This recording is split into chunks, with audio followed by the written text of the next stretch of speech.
Welcome to the Red Shirts Fantasy Football Podcast with your hosts, Matthew Betz and Matt Okada.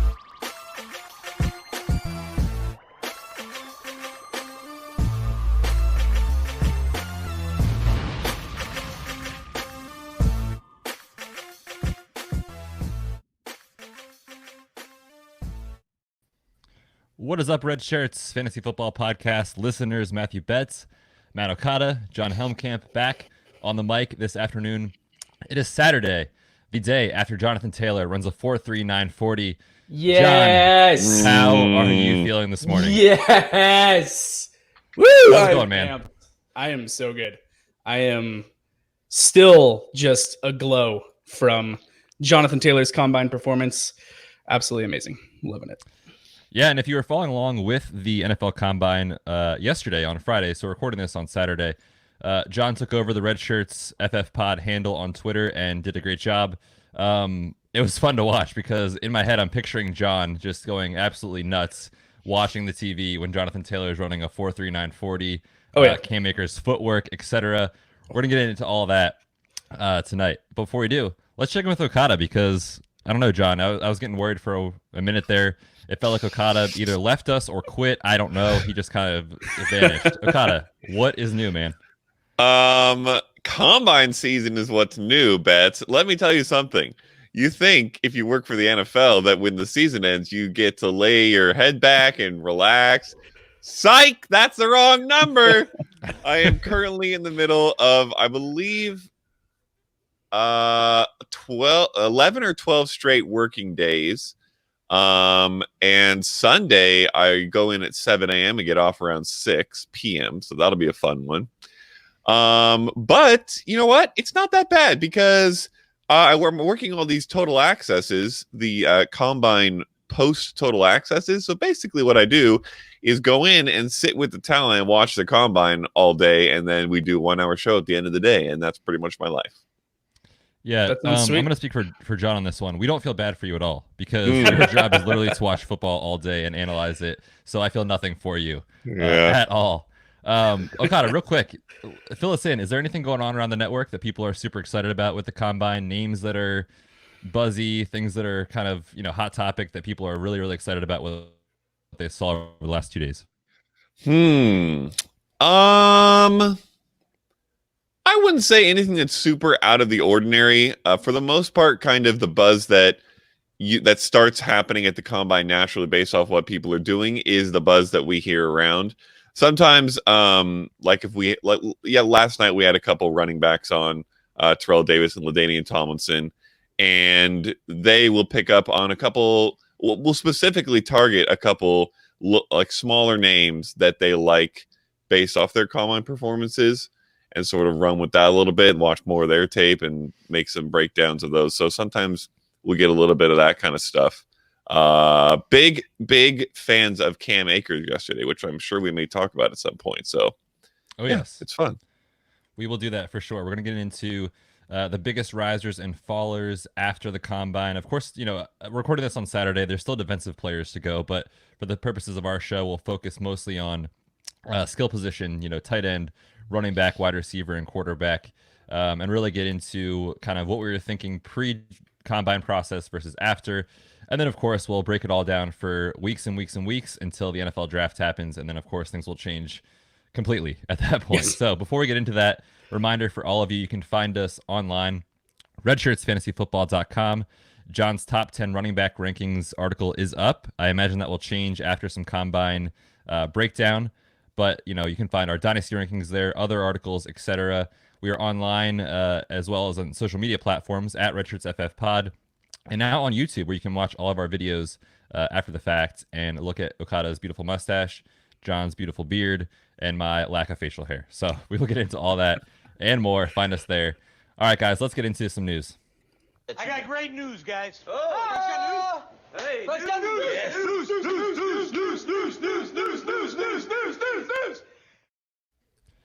In very fitting fashion, Okada comes back onto the show. We have to talk about Tom Brady.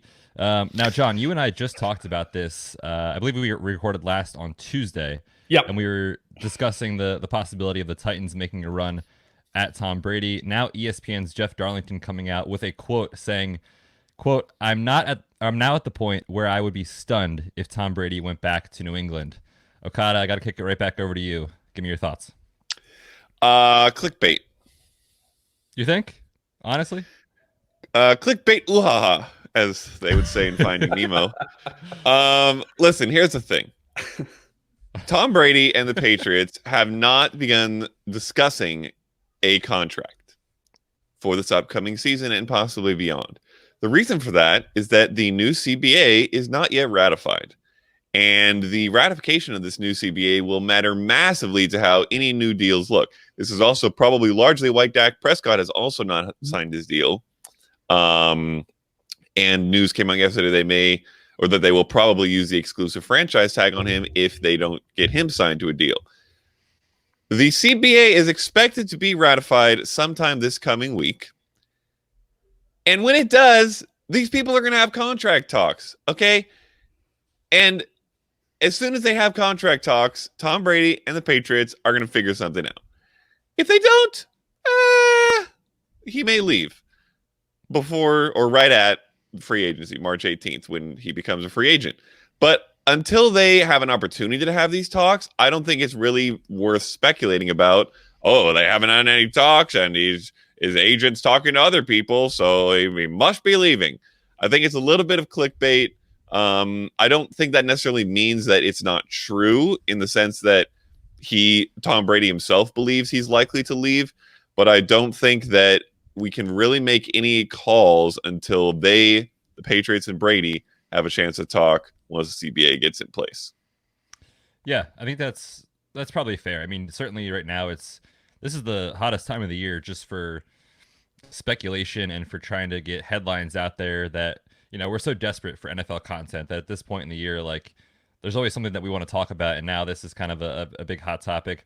I've also seen reports that the Raiders and the Chargers are ready to basically make a run at him. So it's going to be interesting to see what actually happens because, if you asked me a month ago, I'd be like, there is absolutely 0% chance he's out of New England. And at this point, I don't know. I put it at what, like 10%? I'll believe it when I see it. I don't know how he's not in New England to finish his career there. Obviously, the best of all time to do it.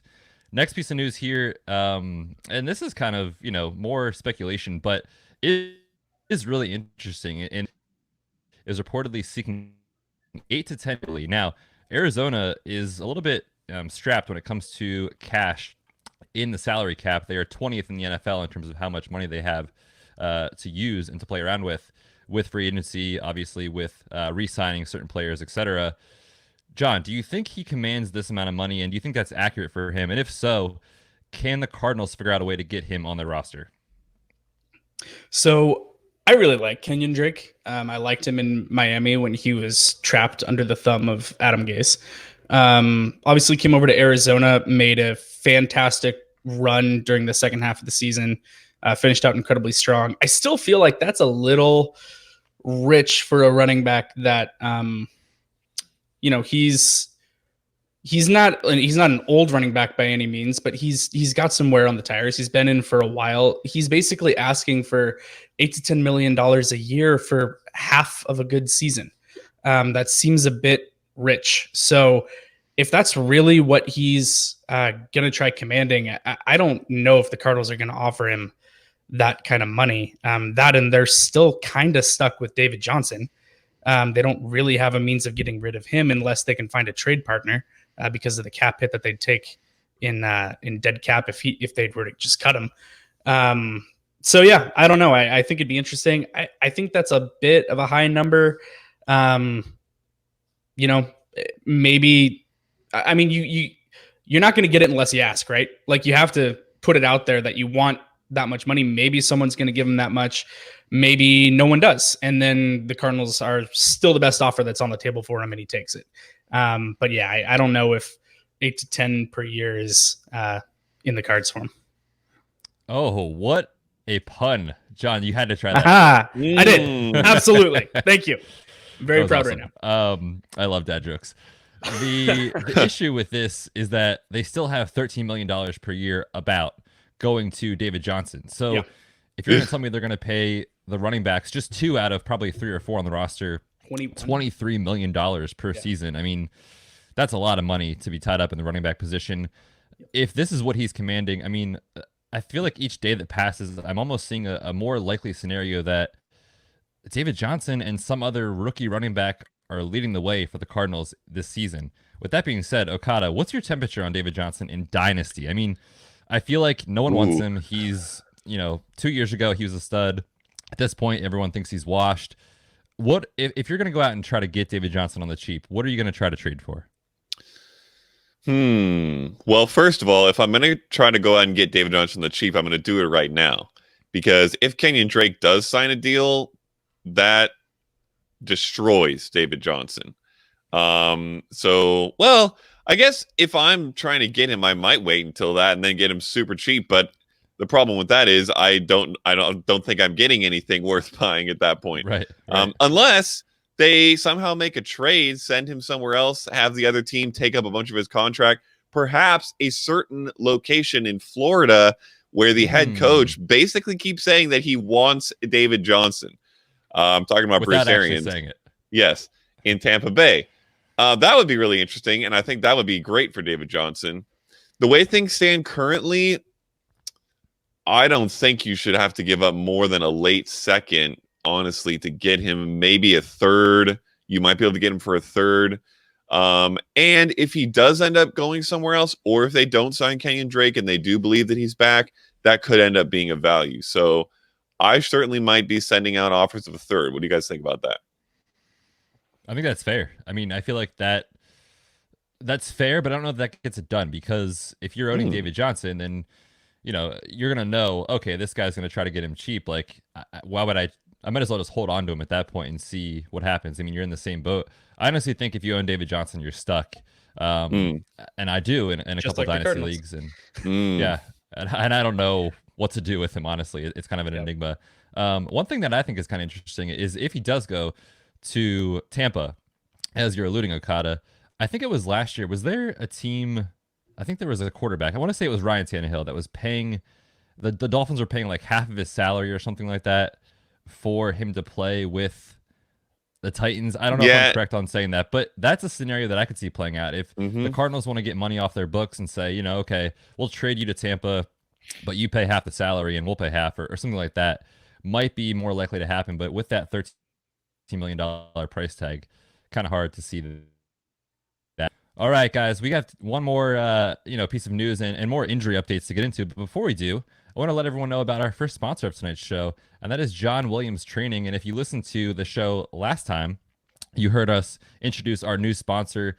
John is a very good friend of mine. He is a personal trainer and performance coach, knows what he's doing, knows his stuff. He's not going to basically train you as any other, personal trainer would. He's going to give you good, solid training. He is going to make you strong, lean, get your endurance up. The student knows his stuff, and he started his own business in Naples, Florida. And what he's doing is really unique in the fitness industry.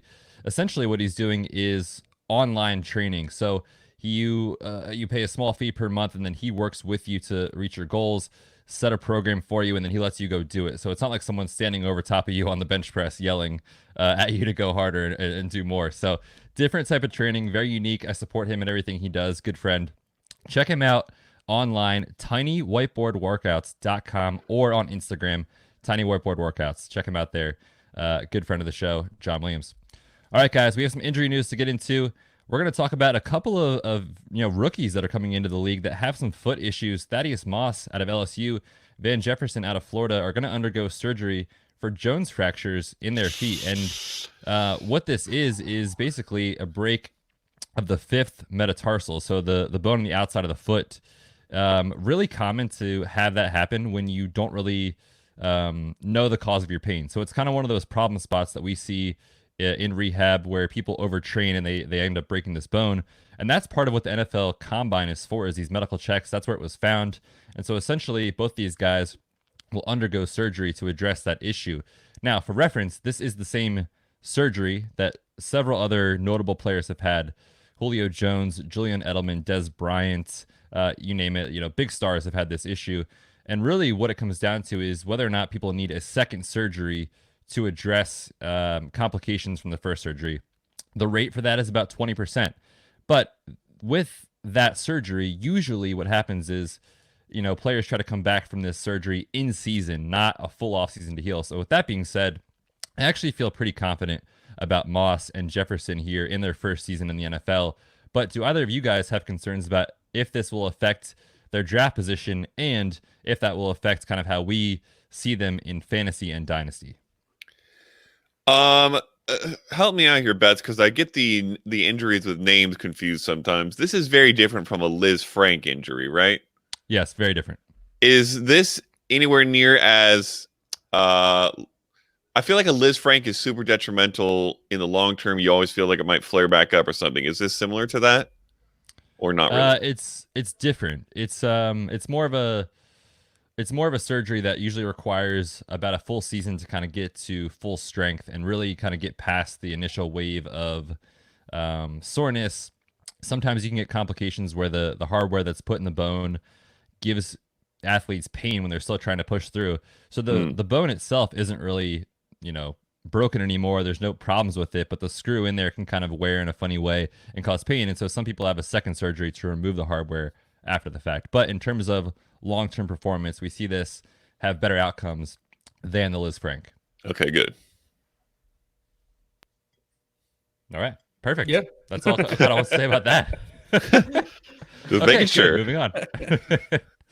The next injury piece of news here: Mohamed Sanu will undergo surgery to address his high ankle sprain from last season, and he rehabbed it for a few weeks, tried to come back, and the issue with these is that usually it takes several months to really get back to full strength without having surgery, and some players never really do get back to 100%, and that's the case here with Sanu. Now, last season, with the Patriots, Okada, I'm going to be kind in saying this, the offense was not good. But Julian Edelman, completely banged up, hurt the entire season. Mohamed Sanu, obviously not himself. I mean, they didn't really have a tight end. Are we saying Tom Brady's done before he's actually done? What do you guys think? No, because I think that if they intend to re-sign him at all, and this will certainly be involved in these contract talks that hopefully they have in the next week, a lot of those talks are going to be, who are you going to get me on the outside? Who are you going to get me at the end of this offensive line that can replace Rob Gronkowski? I don't want to play here if I'm throwing to half of Mohamed Sanu, 3/4 of Julian Edelman, and no one else. So listen, Bill Belichick wants to go win a championship. The main or the often discussed reason for getting rid of Tom Brady or letting Tom Brady walk is Bill wants to go win one by himself. He's not going to win one by himself if this is his team and he doesn't have Tom Brady, because only Tom Brady can make championships out of this crappy of a roster. So listen, Bill, you're going to have to improve this roster either with Tom Brady or with offense or both. I think it's most likely both, but I think they certainly have to get the pieces around whoever the quarterback's going to be. So I expect them to draft a couple guys, maybe sign a guy. I don't think Sanu will be very valuable, but I do think that someone will. Yeah, and they've got to get younger. I mean, both Sanu and Edelman are both over 30.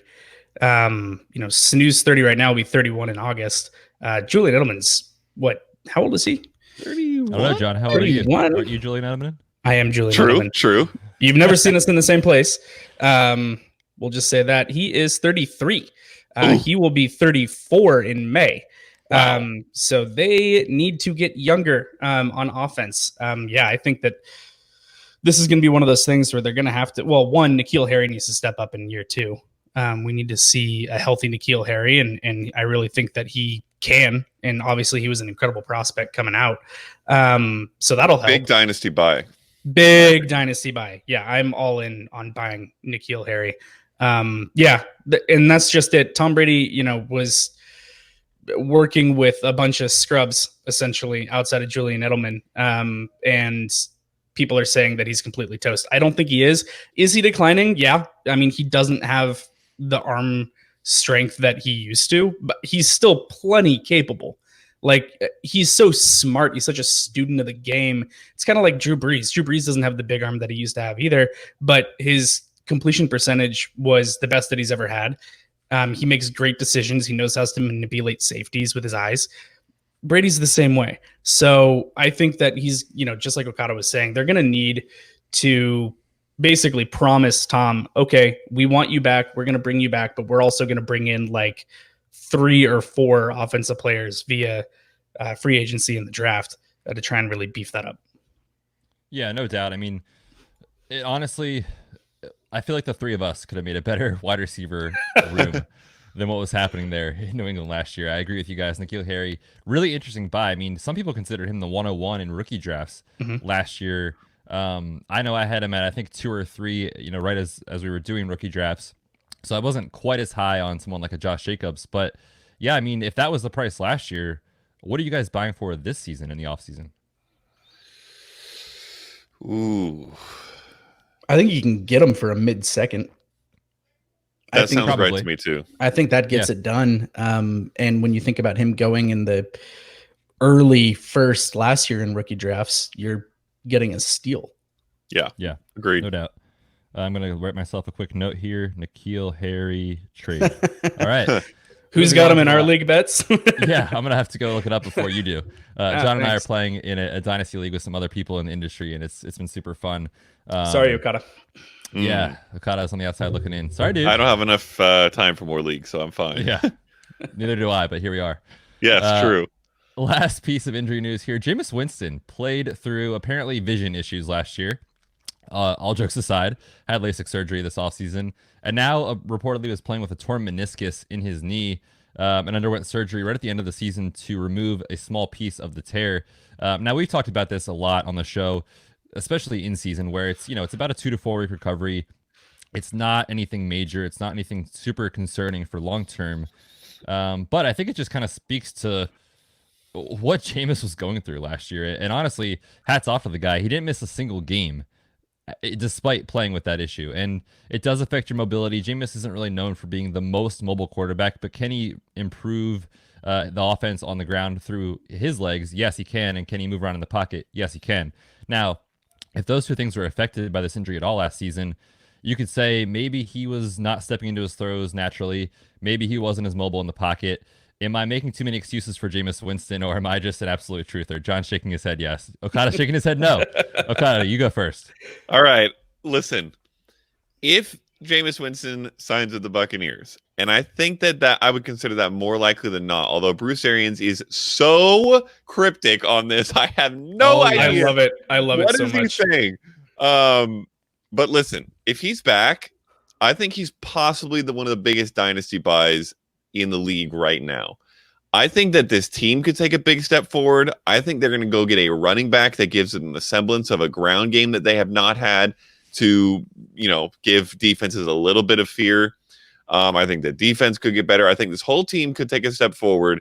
And if they re-sign Jameis Winston and he comes back with eyeballs and a full knee and that receiving core, holy mackerel, I could see him raising those touchdowns by 10, dropping those interceptions by 10 or more. Whoa. Yeah. 40-20? Yes. 40-20 for Jameis Winston. I could easily see Jameis jumping into top 5 or 6 conversation very shortly. Now, I'm not saying this entirely because his knee is fixed or his eyes are fixed, but I am saying knees fixed, eyes fixed.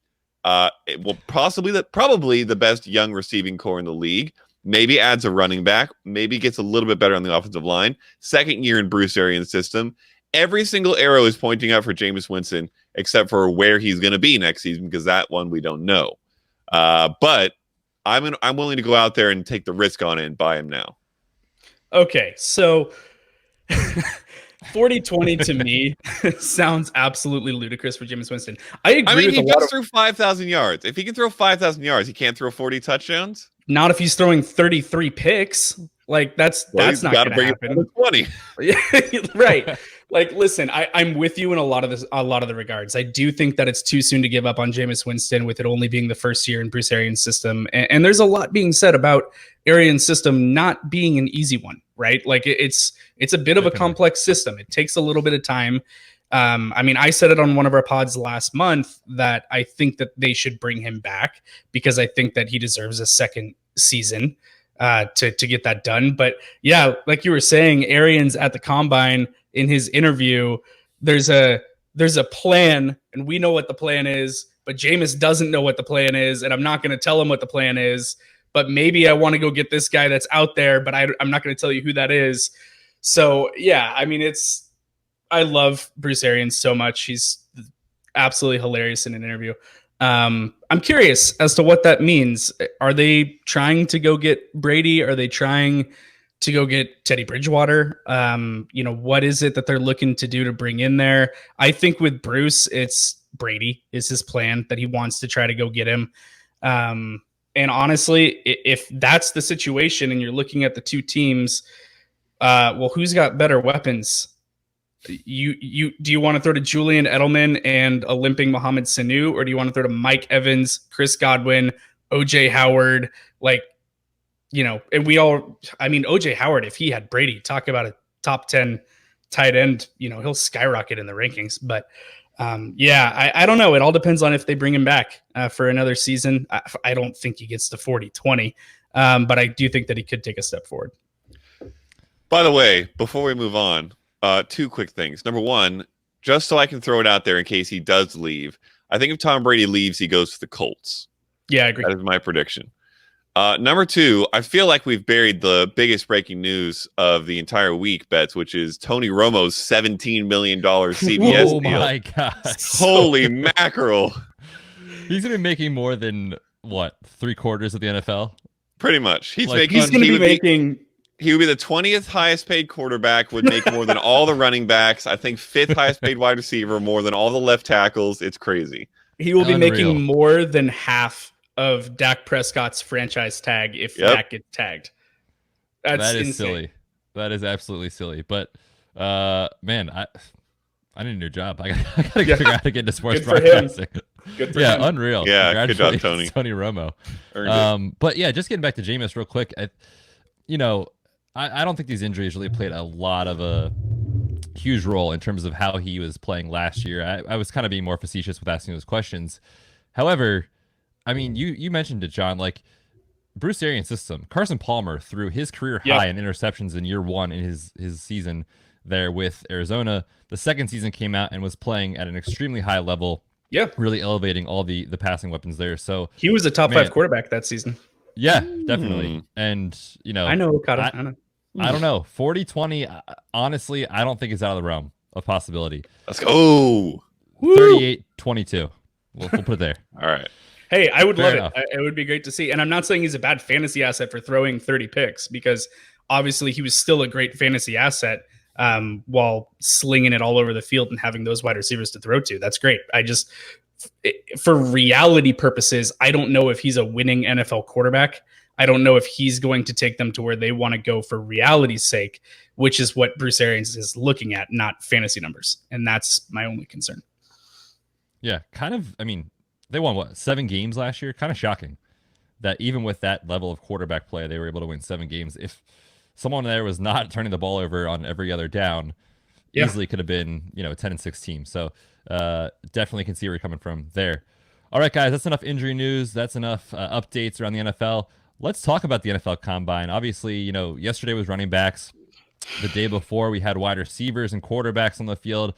Super exciting. We don't really have anything planned on the show doc for this, so we can just kind of go off the cuff. Let's go to running backs because John's here. Jonathan Taylor did his thing. John, take the lead, man. Go ahead. Yeah, he did. Jonathan Taylor, 226 pounds, running a 4.39 official 40-yard dash. Crazy cool stat that I saw this morning. Only 2 running backs since 2014. That's 6 years. That weigh over 225 pounds have run a sub 4.4 40.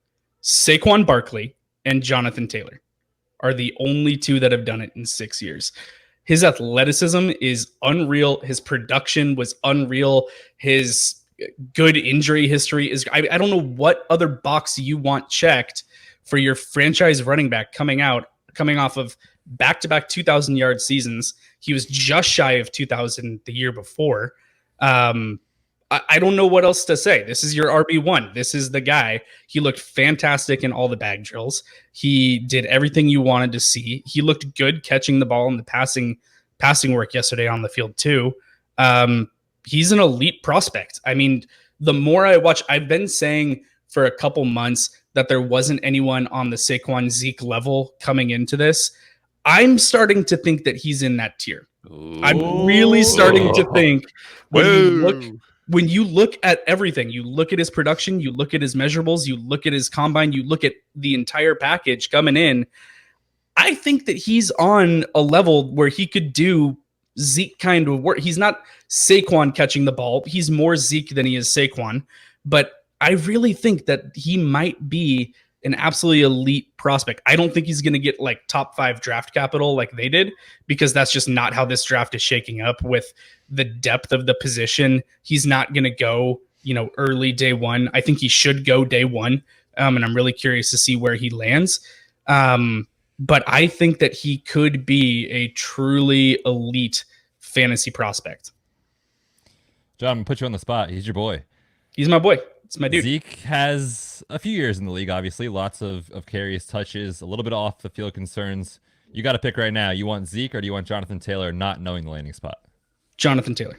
In Dynasty. Yeah. I'm taking Jonathan Taylor over Zeke because of the youth. And I think that the production is honestly going to be similar. There's not going to be the off the field issues with Jonathan Taylor like there's been with Zeke's holdouts and going to Mexico and all this crap that he's done. That's just not who Jonathan Taylor is. He's an incredibly good kid. I mean, there's so many teams that could use a running back like him so well in this draft. If he lands in Houston with that offense, oh my gosh. I know. If that happens, I'm going to be live streaming and throwing a party for myself. Houston would be outstanding. Obviously, Kansas City, I don't know if they're going to use the draft capital, but if he goes to Kansas City, that is unbelievable. I'm taking Jonathan Taylor over Zeke right now in Dynasty. Okada, same question for you. Wow, that is a tough one. The landing spot can have a big impact on that because Zeke is in as good of a landing spot as you can be in. Well, he was. The offensive line is not what it was when he got drafted. It's not quite, but it's still definitely upper echelon. Yeah. It's still top, 6, 7 at least? Yeah. And he's, it's not like he's on the tail end of his prime either. He still has a few years left at least of prime football. And I don't really honestly care about looking more than 4 or 5 years into the future with running backs as it is. I think I probably lean Zeke for the safety. His passing game is improving as well. So, that brings in a kind of an aspect of his game he didn't have in his first couple of years, makes him more well-rounded. But there are several landing spots, to John's point, where I would probably take Jonathan Taylor above him. I'm just right now, pre-draft, like the safety a little bit more of Zeke. Taylor might have a little bit higher upside for a little bit longer for your team, but I think that Zeke, I would probably take him now because of the sure thing. Quick counter to that. You want a Mike McCarthy running back? Oh, Listen, Zeke. Mike McCarthy's been dealing with Eddie Lacy. And, this is a whole new thing for him. I think he's going to figure out how to use him pretty okay. Yeah, I know. But in all honesty, though, with that's a legit concern if he does call plays. Now, I've heard Kellen Moore is probably going to have more of a leadership role in the offense, really be able to help design the plays, call plays, etc. So if that's the case, then the whole Mike McCarthy doesn't use his running back thing is less of a concern. If McCarthy's calling plays, that's a legit concern. You guys remember talking about Aaron Jones and saying, free Aaron Jones, let him get the ball for years in Green Bay, and it just never happened. So that is really interesting. I think personally for me, if Jonathan Taylor is with Kansas City, no question. If he's with Houston, no question. I want him over Zeke. But right now, if you're asking me today, I will still take Zeke. But obviously that could change at the end of April when the draft gets here. Okada, you want to throw out one guy that you think is rising from the NFL Combine? Can be running back, wide receiver, quarterback, whatever you think. Oh my! Any position. Any position. All right, I will go a little bit of a maybe off the beaten path direction here and say a quarterback, and it's not one of the top 2 or 3. I think Jalen Hurts is climbing for me. I think he was possibly the smoothest looking thrower, and he is clearly very athletic. And if there's one thing we know about fantasy football these days, and by the way, it's almost as if the NFL is paying attention to fantasy football, because I feel like the NFL is going more diverse, rushing, athletic, versatile quarterbacks across the board, which makes a lot of sense because they're harder to defend. They bring a whole other aspect to your game that you don't have with a Tom Brady or Phillip Rivers. Jalen Hurts brings that to the max. But he also looked great throwing the ball in his drills at the combine. Like, to me, he was the most impressive thrower just from a what did I expect and what did I see. Justin Herbert also looked very good. Mm-hmm. We didn't get to see the top two guys throw, and I'm sure they would have looked exquisite, but we would have expected that from them. Right. Hurts, I think, looked really good to me. He's likely not a first-round pick, so I'm curious to see where he goes and whether that team expects him to be their starter out of the gate. They may not, and I may not hate that. I think we've seen a lot of success with a quarterback sitting behind a guy for a year, a.k.a. Lamar Jackson, although he didn't even make it through the whole year because Joe Flacco was so bad. I would be very interested in where you can get Jalen Hurts in a rookie draft, considering the versatility he'll bring to the NFL team that he gets drafted by and to your fantasy team. That's a really interesting call. I mean, that's not someone that I thought we were going to be talking about today, so it's always fun when that happens and you kind of just think about it. And when you were talking, all I think about with Jalen Hurts is the kid just knows how to win. Like, he gets put in a great situation as a freshman and sophomore at Alabama as a starter, and then kind of just gets pushed out of the way because Tua is amazing, and then all he does is work his butt off and then go to Oklahoma and win a ton of games. And obviously he's a hard worker, athletic kid, like Okada was saying, but I really think just being a winner is just an underrated aspect of what a quarterback brings to the field from a real life NFL perspective. And so that is really intriguing. Have you guys seen a grade on where he might go as far as the actual NFL draft? Second round, third round, something like that? I think I've heard mostly second round, at least around the network.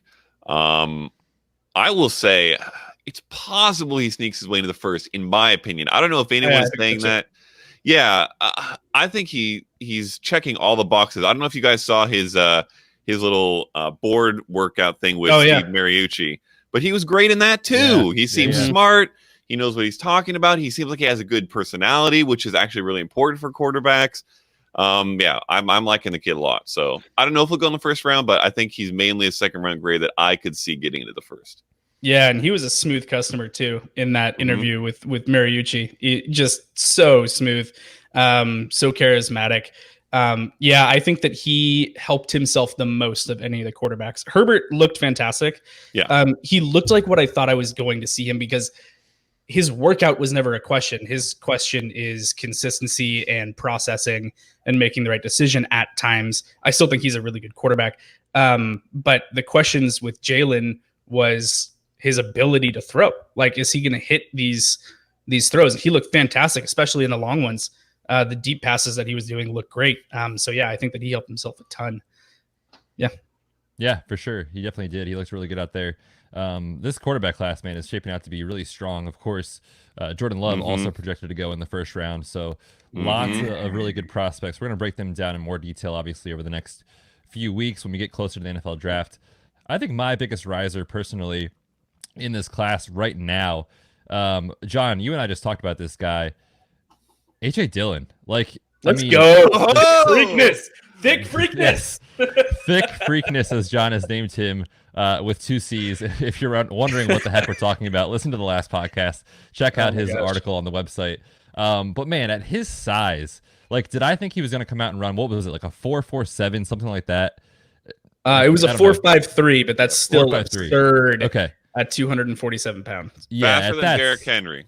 Yeah, that size is unreal. Now, he ran faster than Clyde Edwards-Helaire. Yeah, and we were texting about that last night, John. We were like, that's not great. Obviously, we'd love to see him a little bit faster in the 40. But for a guy that size and that speed, I think it just shows his athletic profile. And we talked about it, John, on the last show, so I don't want to beat a dead horse. But essentially, if he goes to the right system where they're going to use him similar to an offense that used Derrick Henry the way that he was used, AJ Dillon is really, really intriguing to me. You know what might be really interesting would be him playing a second fiddle in Buffalo. Yeah, would be interesting. Having the size and the ability to just pound, and you put Singletary. Thank Devin you. Singletary. Absolute blank. Put Singletary in more of an Austin Eckler role. And that would be really fascinating. Let me just go over AJ Dillon's combine numbers. 6 foot 247, 9 pounds heavier than Derrick Henry. Ran a 4.53 40, bench 23 reps, 41-inch vert at 247 pounds, 123-inch broad. It's crazy. He looked a little bit stiff in some of the drills. They weren't to his skill set, but he had more speed than I thought he was going to. Absolutely. I thought he'd be in the 4.6 range. That was fascinating. He did a great job helping his case with his workout yesterday. Sure. And I think it's important to actually really specifically look at Derrick Henry and how he wins as a running back, which is not by juking somebody or spin moving anyone. Right. He is running you over, and then as soon as there's a little blank, a tiny thing of empty space, taking that up, boo, he's off. Yep. And you're like, what the heck is that guy doing moving that fast? And the defenders are all taking the wrong angles, and he's scoring a touchdown.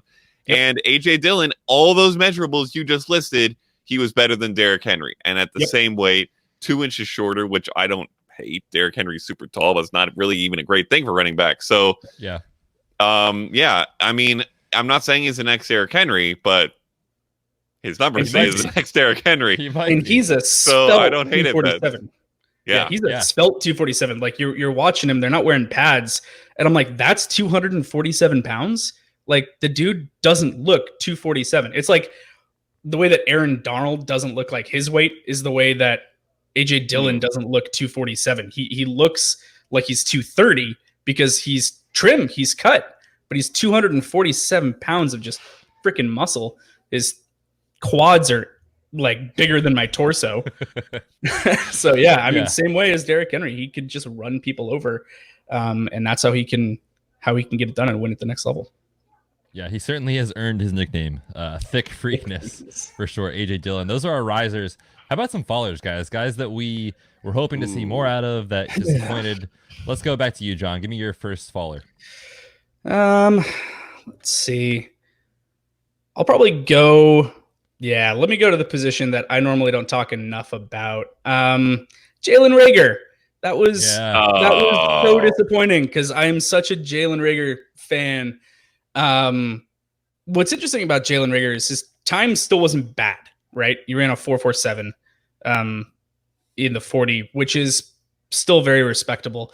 But coming out, he was supposed to be an absolute workout warrior, and that was going to be one of the things that helped his profile because he had a very low production season this last year. Obviously, when you look at the the analytics of it, his dominator rating, his target share, stuff like that, those all check out. Those were great because that offense was so inept, but his raw numbers look terrible from this last season. And to come out and people are saying that he and Ruggs are going to be in the same neighborhood in a 40 time, that they both could be challenging John Ross's 4.22. Some people were like, well, maybe he won't run a 4.2, but he'll still be like a 4.32, like a low 4.3s guy. And then he go 4.47, and then his second was 4.5, I think.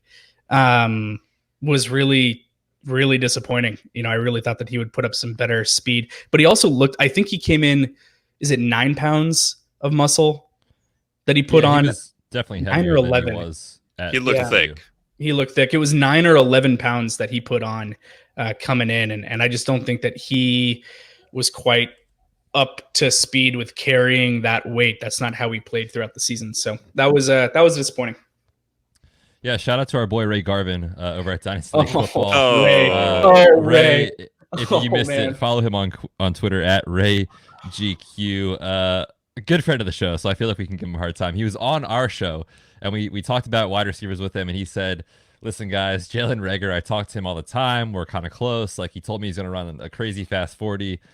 All this stuff, and obviously it didn't happen. But Ray got had roasted all Henny night and hotcakes the night of, so he was not feeling great when Jalen came out and did not show out the way he thought he would. But like you said, John, put on a little more weight. It doesn't change the fact that he's still a good wide receiver. It's 4.47 is still plenty good and plenty fast for the NFL. But I think maybe our expectations were just kind of overblown as far as what he was going to run. Obviously, Henry Ruggs blew him out of the water when you look at those 2 times. So definitely, I don't want to say discouraging, but not quite as exciting as maybe we would be talking about if he had run a 4.33 or something like that. Yeah. But still, really interesting guy. Okada, I'm going to kick it over to you. Do you think that makes Jalen Reagor, maybe people kind of get this like bias in their head now. Could he actually be a value in drafts? Possibly. I don't know how much a slower than expected 40 will really knock him down in rankings. Probably a little bit. And I'm still not 100% sold on him in general, so it's hard to necessarily say where I do think his value should be. But yeah, certainly it might help a little bit. Whereas if he had run a 4.3 or a 4.2 something, that may have inflated his stock to more than it should be. Maybe this does help keep it around where it should be or a little below and make him a little bit of a value. Yeah, I think that's pretty fair. Okada, I'm going to kick it over to you one more time. Give me one faller from the NFL Combine. All right. I looked around a little bit. No one super jumped out to me as far as they had a bad day, and so I'm going to knock them down. So I went a little bit of a different direction here while John was talking, and I'm going to say J.K. Dobbins. Oh, that was mine. Yep. Dang it. Ah! Now I got to think of a new Betz. one. Think of a new one. Here's the thing. And I talked about it with James Jones 2 days ago on the wide receiver day. Name drop. Yeah. Listen, I can't help it. It's who I'm talking to all day. But the competitiveness that people show at the combine matters. It matters to general managers who are going to draft these guys. And I think it matters a little bit to what we see out of them in the NFL. And the reason that J.K. Dobbins is my pick is because he didn't do anything. He didn't do anything poorly. He just didn't do anything. Now, I think he cited his ankle injury 2 months ago. Yeah, earlier this year. It seemed a little fishy. I also don't think his media answers were great. There were some media answers that he gave that kind of, I don't know, just rubbed me the wrong way a little bit. Listen, he's a very good running back. He had a lot of, his tape is good. He's going to be drafted highly in rookie drafts and probably decently highly in the NFL. He's one of the top 5 running backs coming in by most scouts, rankings. But this does not do him any favors, in my opinion. You got guys coming out here like Jonathan Taylor, like Cam Akers, who I would have had as my next riser in the running back group. He looked great, posted a lot of good numbers, and looking good, showing out well. And he's sitting on the sideline doing diddly squat, technically doing the bench, and that's it. Which doesn't even matter. Yeah, it really doesn't. So listen, am I saying he drops out of the first round of your rookie draft? No, probably not.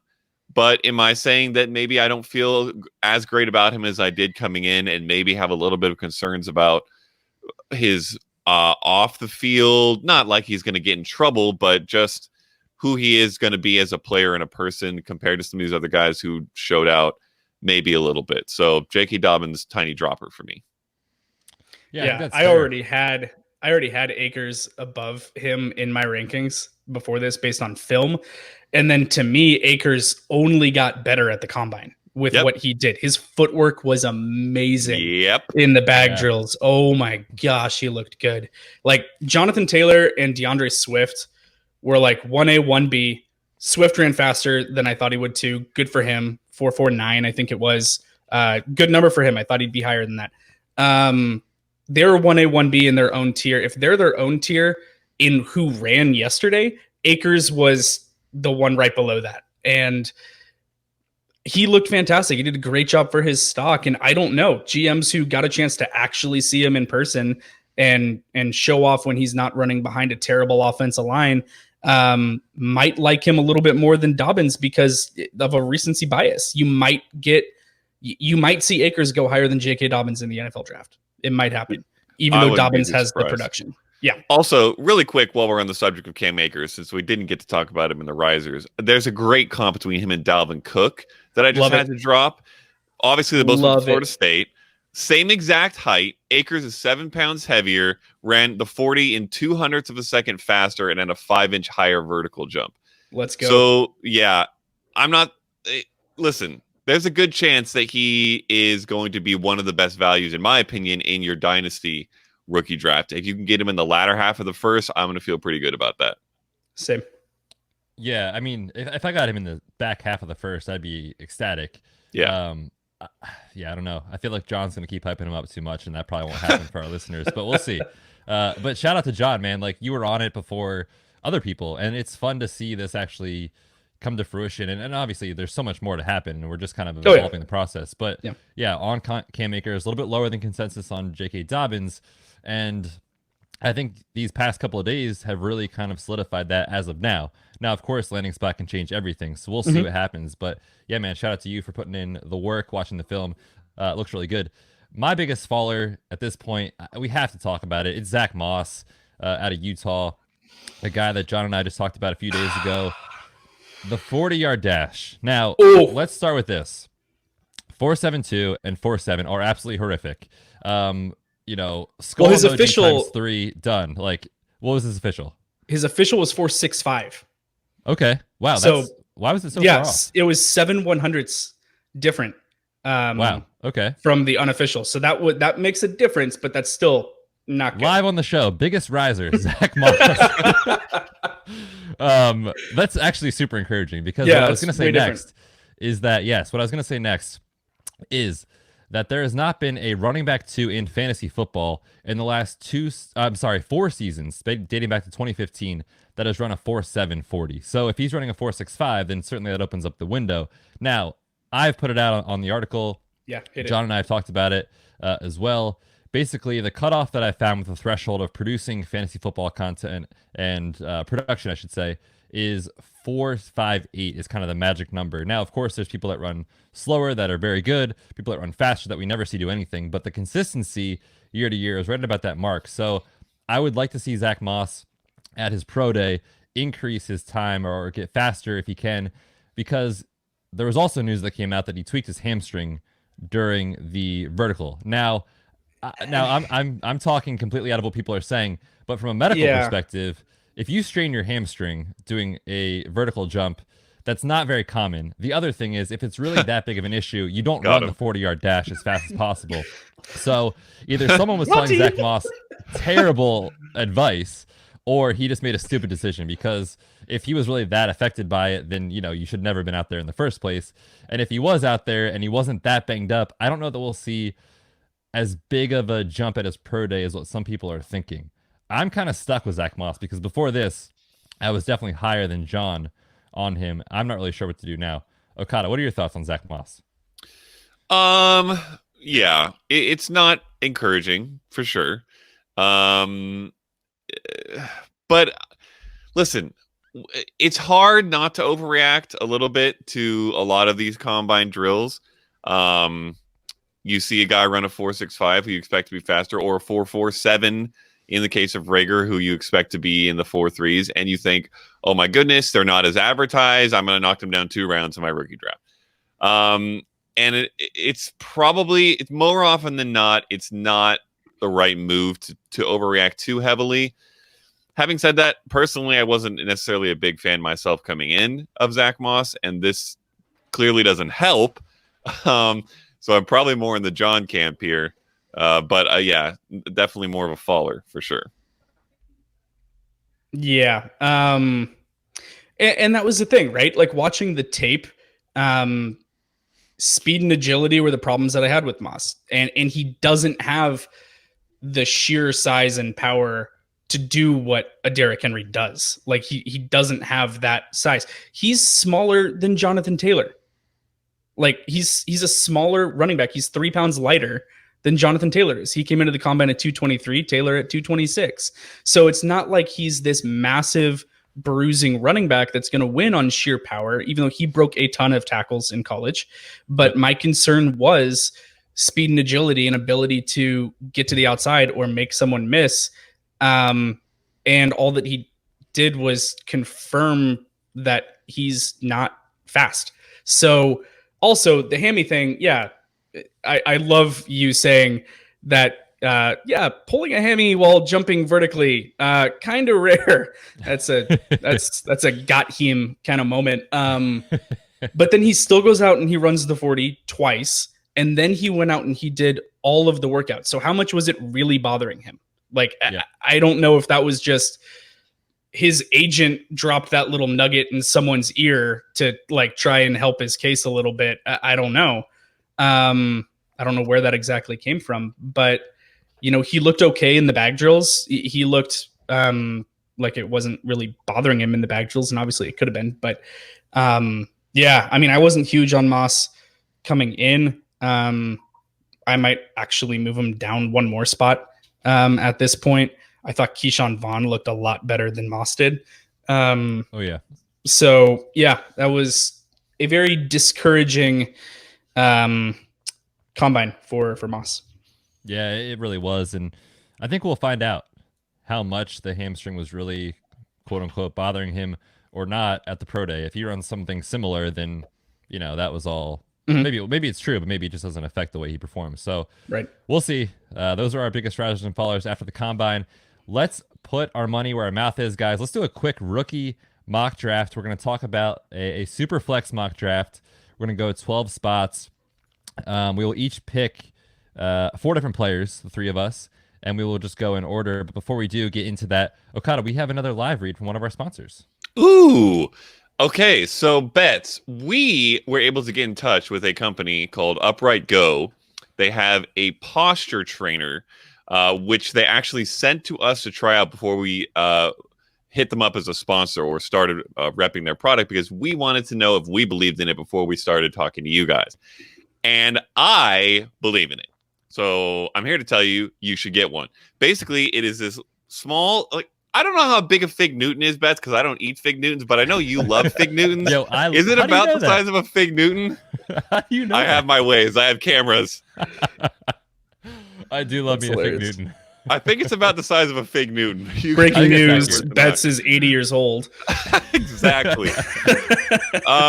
Anyways, it is a very small little device. It has a little sticky pad on the back, and they give you a bunch of extra ones. You stick it between your shoulder blades.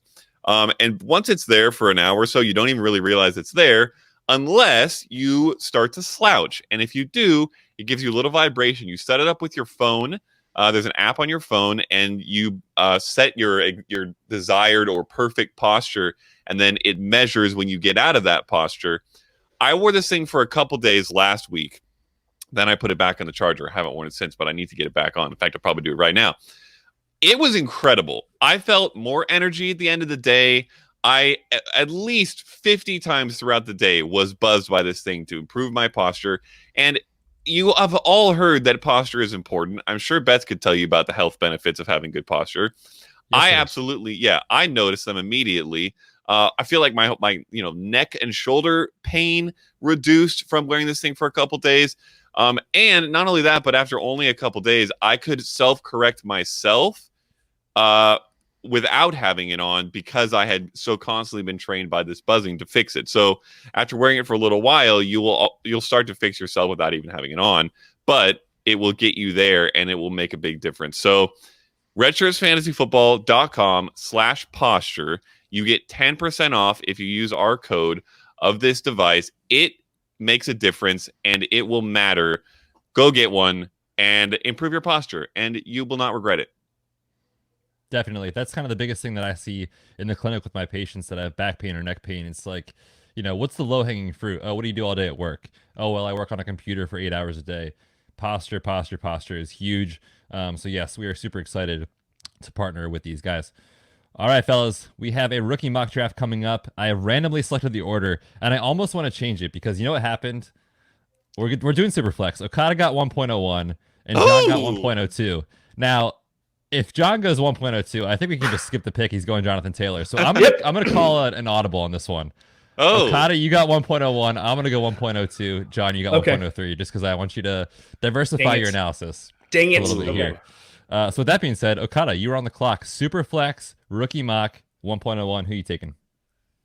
Wow. Okay, this is interesting because I'm not 100% sold on my 101 yet. I'm a little Oh. bit up in the air between the top two quarterbacks. So I kind of would have rather gone 102 and gotten whoever was left.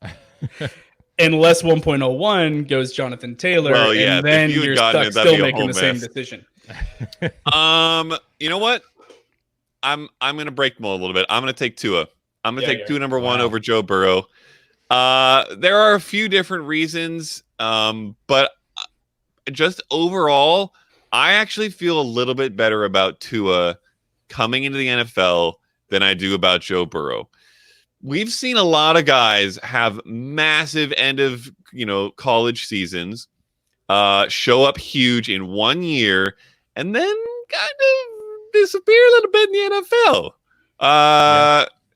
And this is a weird thing to say, but there's almost something to be said for when a guy is like too perfect. You kind of just feel like something is going to be off. Listen, Burrow's an incredible prospect. I don't think he's the next Andrew Luck level prospect, like a lot of people have said. Certainly, you can make those kinds of comparisons if you want. I'm not going to. And he's going to be a top 2 pick. I think there's a chance Tua actually does jump him at some point. We'll see. It might take the Bengals going a different direction than Burrow at 1 for that to happen, but aka Chase Young. But all that said, I'm going to take Tua at the 101. I don't hate it. Yeah, I like it. It's breaking the mold, right? Like everyone's doing these and everyone's talking about Joe Burrow 1.01. Okay, let's just move on. But there's a legit conversation to be had because if Tua didn't have the hip injury, personally, I would have had him as my top ranked quarterback in this class. Do all three of us agree on that? Is that? Yes. I think we do. Nice. Okay, cool. But I will say, of course, the hip injury matters, right? Like there's been glowing reports coming from his rehab, from his MRI, which is great news. I really, really, really hope to see him succeed because he's such a fun kid to root for. But it still will be a slower first year. But of course, we're talking dynasty. We're talking looking out, 3 years, maybe 4, maybe 5 if you're really long term. And beyond that, it's all question marks. So with that being said, taking Tua 1.01 is definitely a reasonable choice. And I kind of support it, to be honest with you. But that makes my life way easier because I'm going to take Joe Burrow at 1.02. Super flex, obviously, we don't have to break it down too much. Those two guys are both going to go top 3, maybe top 5 if one of them slips, which I don't see happening. But Joe Burrow stepping right in as a starter in the NFL, obviously a very, very strong season there to end his career at LSU. I'll take him at 1.02. John, say it. Who you taking 1.03? Jonathan Taylor. Thank you. Yeah, I'm a little bit confused about this exercise of swapping picks, and here he is just picking Jonathan Taylor at the 103. Well, listen, because I thought you were going to take Joe Burrow. And then at 2, I was probably going to take Taylor. And then see what John had to do. Forced my hand. Yeah. Kind of forced his hand. But hey, John, this is your chance. Give me 20 seconds. Anything else you want to say? 20 seconds. Over 6,000 career rushing yards. The second running back to run a sub 4.40 at over 225 pounds in 6 years. Nice. Shows prowess in the passing game more so than was utilized. Is good at football. So I'm gonna go with the. I'm gonna say that he's the best running back prospect since Saquon to come in, and I'm going JT 23, baby. Nice. Color me surprised on that one there. Yeah, Okada, back to you here. You have the we're not snaking. No snake. Okay. Ooh, well, that's tough then because I was hoping to have the end of the snake because I like a lot of guys coming up, and I think I could have taken the worst of them when it got back to me.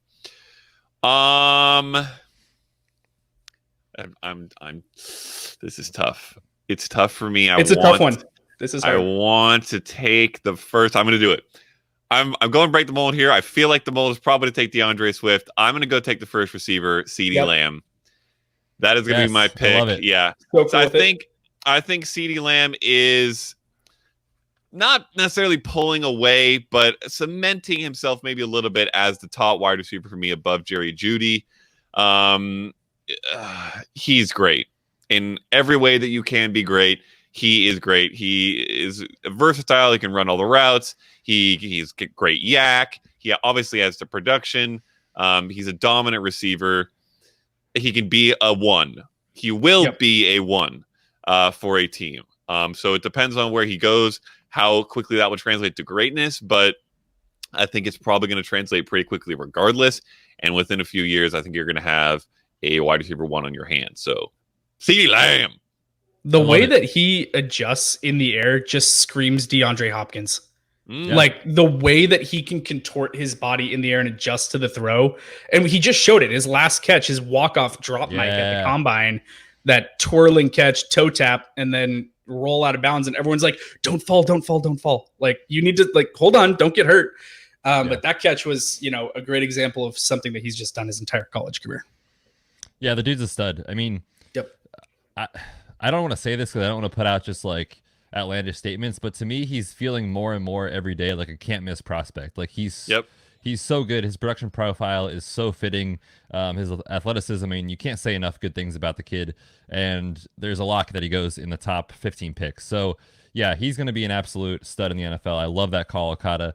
But I feel like you're making my job too easy because now I follow you, and I was going to take Lamb if you didn't, and now I'm going to take DeAndre Swift. One guy that, he's 1A, 1B, like John said, with Jonathan Taylor. Honestly, I'm going to go back and forth on those two guys 17 times before the NFL draft, probably. And then when the draft happens, I'll know my answer based off landing spot. So I'm very comfortable taking DeAndre Swift here. Very agile, very elusive in the open field, really good in all out facets, honestly. Good pass pro. So I expect him to find the field early in his NFL career, probably around 1 pick. I will take DeAndre Swift. John, we are back to you here. You are on the clock at 1.06. So if this happened in real life, and it actually, I guess it's pretty feasible that it does, but if Jerry Jeudy's available at 1.06, that is a screaming bargain. Yeah, I'm going Jerry Jeudy. I mean, elite wide receiver prospect. Just like we've been talking about 1A, 1B with Swift and Taylor, it's 1A, 1B with him and Lamb. I do feel like Lamb is cementing himself as the one, but Jeudy right behind him, great wide receiver, great production profile in a stacked offense. To be able to pull away in a wide receiver core that has like 4 alphas basically is crazy. Yeah. I think Jerry Jeudy at 1.06 is a steal. So Jonathan Taylor and Jeudy. Yeah, I'll go with that. Yeah, I love it, man. I mean, like you said, I don't know that people are viewing him this way, but it almost feels like CeeDee Lamb's just so like he's the hotness right now. So everyone's like, oh yeah, Jerry Jeudy, yeah, we know about him kind of thing. And I feel like this is a legit scenario that could play out. The 6th or 7th pick, you could get Jerry Jeudy, and that would be an absolute steal. So yeah, I might have to make some trades for some mid or late first and see what happens here in my dynasty leagues. Okada, we're back to you. 1.07. Who are you taking?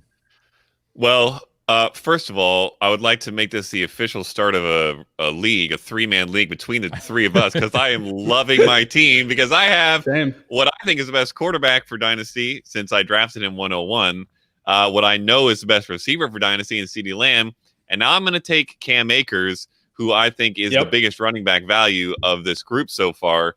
I talked about him a couple times already on this pod. He was great at the combine. He was greater at Florida State. Everything you could ask of him, he did well. He is a dominant running back, good in the pass catching game.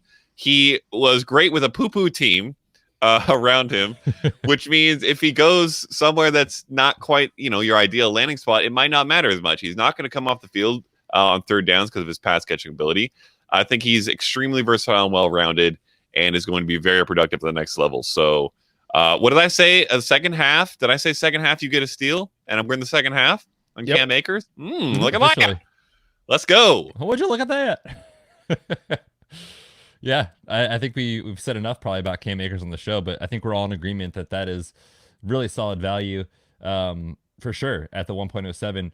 For me, I'm going to go at 1.08. I'm going back to the quarterback position. I'm going to take Justin Herbert here. Obviously, we're at a super flex draft. Quarterbacks matter so much in that type of format. And, everyone's talking about those 2 at the top, right? Tua and Burrow. But let's not forget, Justin Herbert, everyone was saying the dude should have come out last year. He'd easily be the best quarterback in the class. So it's not like he's that far off of those guys. And he will still be a top 10 pick in the NFL draft in April. So I'm very comfortable taking Herbert here. I like him as a prospect. I obviously prefer Tua and Burrow ahead of him. But here at the 8th pick, yeah, I'll take Justin Herbert. Well, thank you for making my job easy again. Because I really thought that you were going to go this route. Give me CEH. Ah, Yeah, buddy. dang it! I That's finally your boy. got snaked. I love me some CEH. I do. Even though his 40 time was very suboptimal at 4.6, I'm still so shocked by that. I don't know what happened. But he plays so quick and loose and agile. He is the best receiving back in this class, bar none. He causes insane mismatches on linebackers. Yeah, I mean, he does everything that you want to see from today's running back. Honestly, right now, he and Akers are really close for me. I currently have him ranked above Akers. I'm going to have to do a lot of reevaluating because Akers might jump him in my ranks. But CEH is fantastic. And where are we? We're at the 8. We're at we're at pick 9. 1.09 to get CEH. I love that. I think that's absolutely fantastic. Great value there. He's someone that's going to come in and contribute both. He's not going to leave the field, or he's not going to leave the field. If they need to bring in someone else that's better in pass protection, that's great. They'll just put him in the slot. Like he's going to stay on the field. He's going to produce a ton in PPR. I love it. Yeah, I'm glad you brought him up. And real quick, just for our listeners who maybe you're not aware, Clyde Edwards-Helaire is CEH. Obviously, way easier to say the 3 initials. But everyone was very concerned about his 40 time, as John alluded to, way slower than what we thought he was going to run. But Lance Zierlein came out today on Twitter, and obviously he covers the NFL draft very well for the NFL Network, saying basically, I have talked to people that are running back coaches and that are scouting these running backs. They literally could not have cared less about his 40 time because, like John was saying, that's not his game. Like, he's not a long speed type of player. He's quick, he's shifty, he's in and out of his breaks if he's running routes. So it doesn't really matter for a player like that. So I just want to throw that out there to ease everyone's concern about the 40. Okada, we're back to you. Your last pick here is the 10th pick in the first round. Oh boy. There is a lot of directions I could go here, certainly. Making your last pick, I feel like you could just throw out something interesting just for fun. There's no tight ends that belong here. No. Although there was a tight end who stood out to me at the combine that I like. I don't know where he'll fall in drafts yet, but it's not here. There's a couple quarterbacks I could look at. Jordan Love and Jalen Hurts, both are interesting to me. But again, I don't think I need to take them here in the first. So I'm going to swing down to a wide receiver who theoretically disappointed with his 4.27. 4.27 is not disappointing. I don't care what you expected from him. Thinking he was going to break John Ross's record was honestly a huge stretch anyways. He was blazing fast. This is Henry Ruggs the third.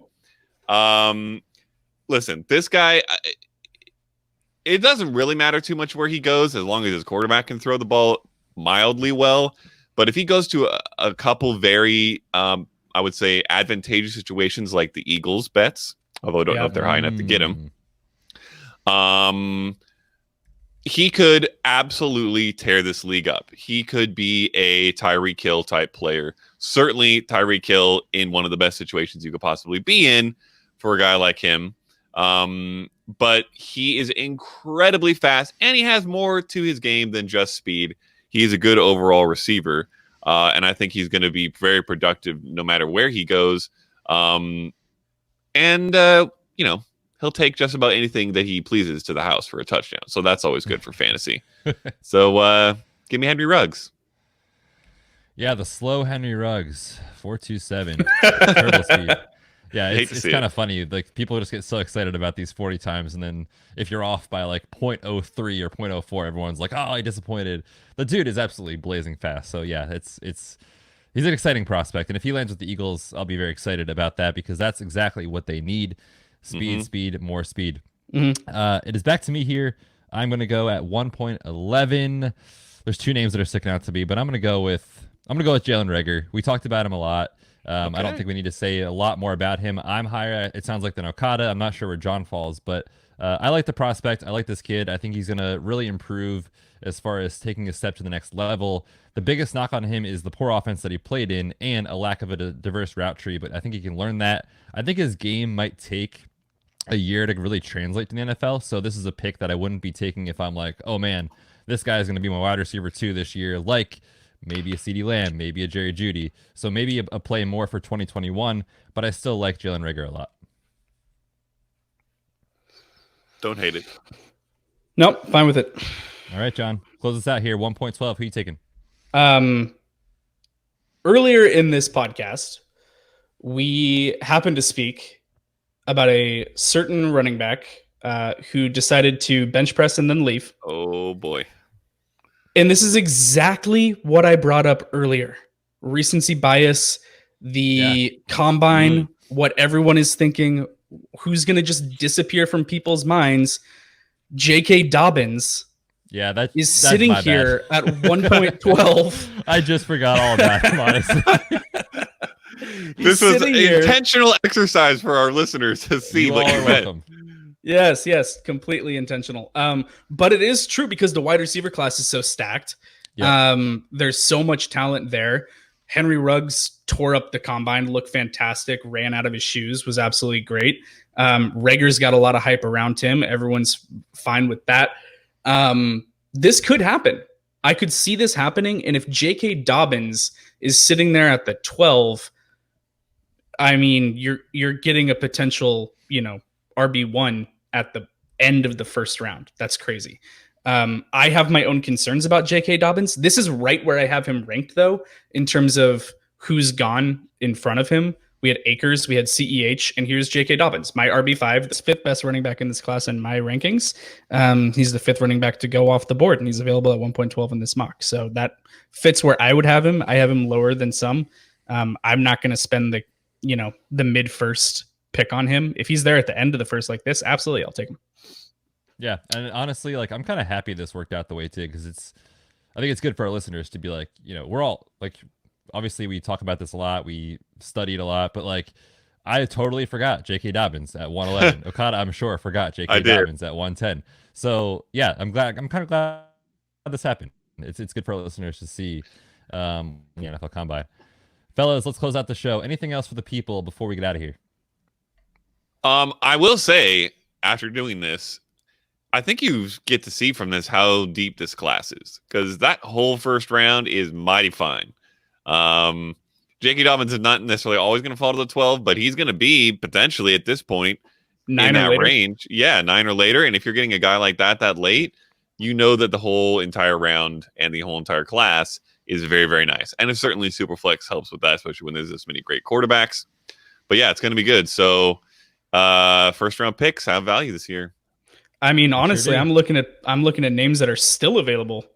The first half of the second looks great. I mean, Justin Jefferson is still out there, who balled out. Mims had a fantastic combine. T. Higgins is still available. I mean, there are still 3, 4, 5 wide receivers. Brian Edwards, Shenault. I mean, there are still guys. Keyshawn Vaughn still available. Thick Freakness, AJ Dillon could be a late second bargain. I mean, there's still a lot of value on the board. Yeah. Well, with that being said, I'm going to close out the show here and go make some dynasty trades, try to get some second round picks for sure. Fellas, this was a lot of fun. It's always good talking rookies. Of course, it's super exciting to see what could happen in the NFL at the next level, analyzing the combine, etc., which we're going to keep doing more and more as the days unfold. We'll probably be back later in the week, this week, or next week to kind of talk about more rookie content. Maybe we'll do a little bit more free agency preview with that right around the corner. We shall see. Follow us on Twitter at TheFantasyPT. Okada is at Matt Okada. John is at JCW Helmkamp. And of course, you can follow the show at Red Shirts FF Pod. Until next time, we are the Red Shirts.